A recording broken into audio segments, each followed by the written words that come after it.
এবং সেই গণ্ডগোলের ইতি আপনারা দেখতে পাবেন 2024-এর ডিসেম্বর মাসের মধ্যেই। ইতিমধ্যেই শোনা যাচ্ছে যে বীতস্প্রিয় হয়ে এই গণ্ডগোলে আর মমতা ব্যানার্জির নিয়ন্ত্রণ নেই, কারণ তার যা কামাবার কামানো হয়ে গেছে।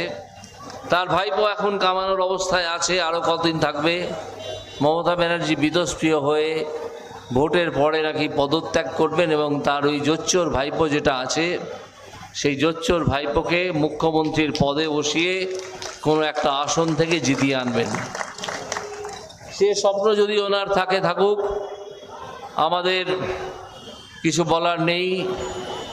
তিনি যদি খেয়ালি পোলাও খেতে চান তাহলে সেখানে যত খুশি ঘি ঢালুন, তাতেও আমাদের কিছু বলার নেই। স্বপ্নেই তো পোলাও খাচ্ছেন, বেশি করে খান, বেশ ভালো স্বাদের পোলাও খান, কিন্তু এইটুকু জেনে রাখুন